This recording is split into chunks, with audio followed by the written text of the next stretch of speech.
সম্মানিত বিনিয়োগকারী ভাই বোনেরা, আসসালামু আলাইকুম। আশা করি আপনারা সবাই ভালো আছেন, শারীরিকভাবে সুস্থ আছেন।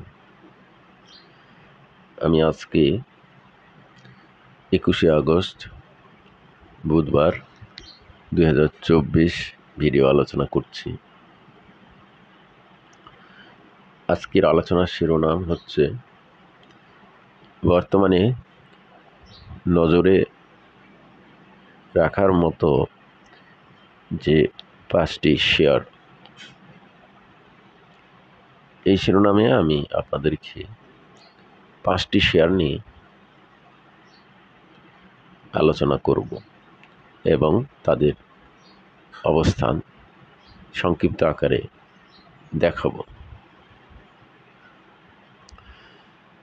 আলোচনার প্রথম শেয়ারটি হচ্ছে টেক্সটাইল খাতের গেনারের দিক দিয়ে পাবলিকের নজরে পড়া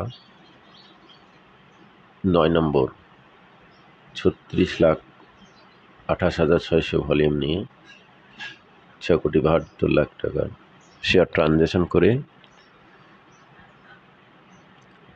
দিন শেষে 70 পয়সা দাম বেড়ে 18 টাকা 50 পয়সা ক্লোজ প্রাইস ছিল। শাহিয়াম কটন।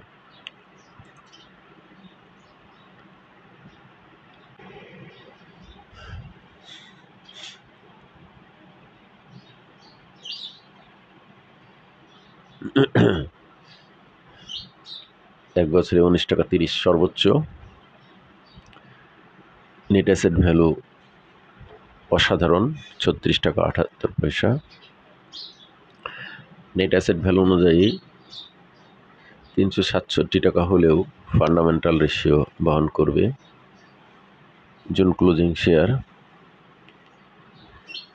ইপিএস এর গ্রোথ বেড়ে যাচ্ছে, 13 পয়সা থেকে ডাবল হয়েছিল সেকেন্ড কোয়ার্টারে, তারপর থার্ড কোয়ার্টারে বেড়েছে 35 পয়সা। সেটির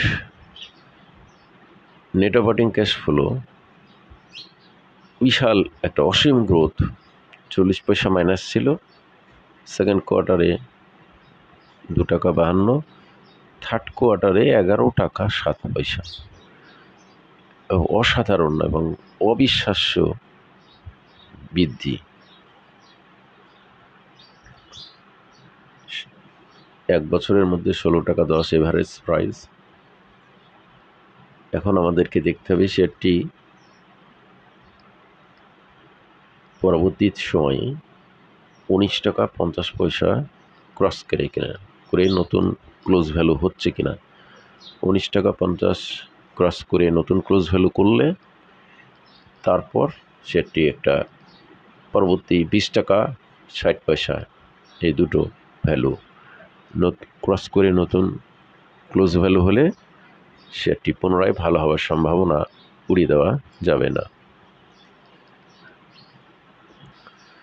এরপর আমরা দ্বিতীয় যে শেয়ারটি আলোচনা করব সেটি হচ্ছে আলহাসটেক্স। ভ্যালু গেইনারে পাবলিকের নজরে 10 নম্বরে থাকা আলহাসটেক্স 80,267 ভলিউম নিয়ে 1,05,00,000 টাকার শেয়ার ট্রানজ্যাকশন করে 4 টাকা 70 বেড়ে 131 টাকা 90 পয়সা ক্লোজ প্রাইস ছিল। টেক্সটাইল সেক্টরের শেয়ারটির ইপিএস নেগেটিভ। দেখুন, দুর্বল মূল্যবৃদ্ধি, ঝুঁকিপূর্ণ, উচ্চ ঝুঁকিপূর্ণ, -659 পি, নেগেটিভ পি। এক বছরে 188 টাকা 90 পয়সা সর্বোচ্চ প্রাইস। শেয়ারটির ইপিএস এর গ্রোথও ভালো না, নেগেটিভ গ্রোথ হয়েছে, নেগেটিভ পজিটিভ থেকে নেগেটিভে গেছে। সেটির এক বছরের মধ্যে 300 দিনের মধ্যে এভারেজ 168, সেই লেভেল থেকে কম রয়েছে সেটির প্রাইস। এখন এই আলহাস টেক্সটাইল শেয়ারটির আমাদেরকে দেখতে হবে পরবর্তী সময়ে শেয়ারটি 35 টাকা ক্রস করে লেনদেন হচ্ছে কিনা। যদি 35 ক্রস করে লেনদেন হয়, তারপর আমাদেরকে দেখতে হবে 39 টাকা ক্রস করছে কিনা। এই দুটো ক্লোজ ভ্যালু ক্রস করে লেনদেন হলে সেটি পুনরায় ভালো হওয়ার সম্ভাবনা উড়িয়ে দেওয়া যাবে না। এরপর বন্ধুরা 3 নম্বরে যে শেয়ারটি আলোচনা করব, JSRM JMI, এই শেয়ারটির গতদিন কেনারে 15 নম্বরে ছিল। 19,83,000 866 ভলিউম নিয়ে 15 কোটি 23 লাখ টাকার শেয়ার ট্রানজ্যাকশন করে 1 টাকা 80 পয়সা বেড়ে 2.38% ইনক্রিজ করে 77 টাকা 50 পয়সা ক্লোজ প্রাইস ছিল। সেটি 1 বছরের মধ্যে 82 টাকা 70 সর্বোচ্চ, 1 বছরের মধ্যে 77 টাকা 30 এভারেজ। সেই প্রাইস ক্রস করে ব্রেকআউট করছে। ন্যাভ 33 টাকা 35, 333 টাকা হলেও শেয়ারটি ফান্ডামেন্টাল রেশিও বহন করবে ন্যাব অনুযায়ী। বর্তমানে পি রেশিও পজিটিভ 33.255, সেফটি বিনিয়োগযোগ্য পি, লোন মার্জিন বলবৎ আছে। ইপিএস 2 টাকা 31। ইপিএসের গ্রোথ ফার্স্ট কোয়ার্টার থেকে সেকেন্ড কোয়ার্টার বেড়েছে, সেকেন্ড কোয়ার্টার থেকে থার্ড কোয়ার্টারে কমেছে কিছুটা। ইনস্টিটিউট হোল্ডিং কিছুটা কমেছে, পাবলিক বেড়েছে। আমরা দেখছি শেয়ারটি 1 বছরের মধ্যে 77 টাকা 30 এভারেজ, ম্যাক্সিমাম 88-90। এখন এই JSRM শেয়ারটি আমাদেরকে দেখতে হবে পরবর্তী সময়ে 80 টাকা লেভেল ক্রস করছে কিনা। যদি এটা 80 ক্রস করে নতুন ক্লোজ ভ্যালু করে, তারপর শেয়ারটি 89 টাকা ক্লোজ ভ্যালু করছে কিনা। 80 এবং 89 এই দুটো ভ্যালু যদি ক্রস করে নতুন ক্লোজ ভ্যালু করে, তবে শেয়ারটির কিন্তু পুনরায় ভালো হওয়ার সম্ভাবনাকে উড়িয়ে দেওয়া যাবে না। বন্ধুরা, এরপরে আমরা যে শেয়ারটি নিয়ে আলোচনা করব, এটি হচ্ছে একটা very strong fundamental share, Mobil Jamuna. 2,11,429টি ভলিউম নিয়ে 1,86,00,000 টাকার শেয়ার ট্রানজ্যাকশন করে 1 টাকা 40 পয়সা দাম বেড়ে 88 টাকা 50 পয়সা ক্লোজ প্রাইস ছিল গতদিন। শেয়ারটির ইপিএস দেখুন 8 টাকা 73, অসাধারণ। ইপিএস অনুযায়ী শেয়ারটি কিন্তু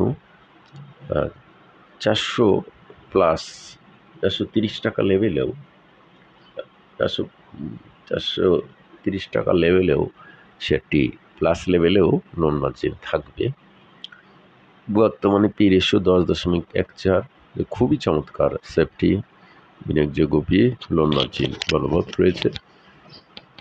458 টাকা পর্যন্ত শেয়ারটি ফান্ডামেন্টাল রেশিও বহন করবে।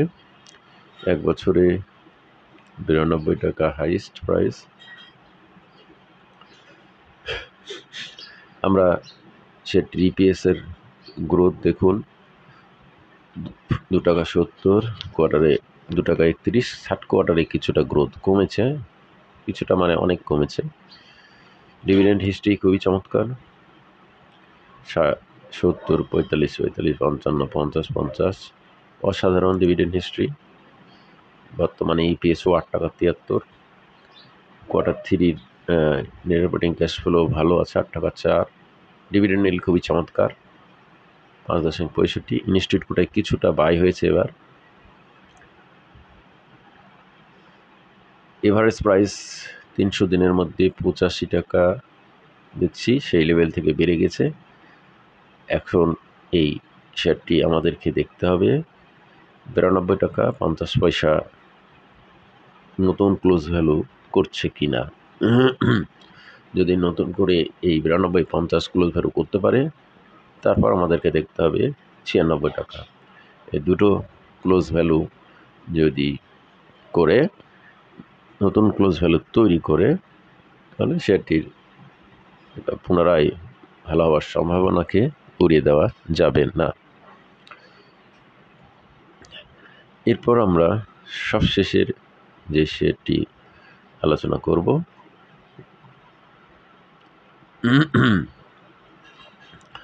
মালিক স্পিন। গতদিন দেখছি আমরা 35 নম্বরই ছিল কেনারের দিক দিয়ে, 12,39,850টি ভলিউম নিয়ে 3,97,00,000 টাকার শেয়ার ট্রানজ্যাকশন করে ৳32.30 দাম বৃদ্ধি হয়ে এক বছরে ৳42.30 সর্বোচ্চ, ন্যাব ৳52.57, ন্যাব অনুযায়ী 525 টাকা হলেও ফান্ডামেন্টাল রেশিও বহন করবে। ইপিএসের গ্রোথ ফার্স্ট কোয়ার্টার থেকে সেকেন্ড কোয়ার্টারে অনেক বেড়েছিল, তারপর কমেছে। জুলাইয়ের হোল্ডিংয়ে কিছুটা কমেছে। পাবলিক থেকে ইনস্টিটিউট, পাবলিক বেড়েছে, ইনস্টিটিউট কিছুটা কমেছে। সেটি এক বছরের মধ্যে এভারেজ 35-40 সে লেভেল থেকে কম, ম্যাক্সিমাম 42-30 এটা থেকে কম আছে। এখন আমাদেরকে এই শেয়ারটি দেখতে হবে আগামী দিনগুলোতে 34 টাকা নতুন ক্লোজ ভ্যালু করছে কিনা। 34, তারপর 38, এই দুটো ক্লোজ ভ্যালু যদি ক্রস করে নতুন ক্লোজ ভ্যালু করে, তবে শেয়ারটির সম্ভাবনা দিয়ে দেওয়া যাবে না। বন্ধুরা, আমাদের এই আলোচনা কাউকে বাই বা সেল করার জন্য না, প্রমোট বা উৎসাহিত, প্রলুব্ধ বা নিরুৎসাহিত করার উদ্দেশ্য না, শুধুমাত্র শেয়ারগুলোর অবস্থান জানানো বোঝানোর জন্যই আলোচনা। তাই এই আলোচনা দেখে কেউ বাই সেল করবেন না, নিজে জেনে বুঝে নিজ সিদ্ধান্তে সিদ্ধান্ত নেবেন। সবাই ভালো থাকুন, সুস্থ থাকুন। আসসালামু আলাইকুম।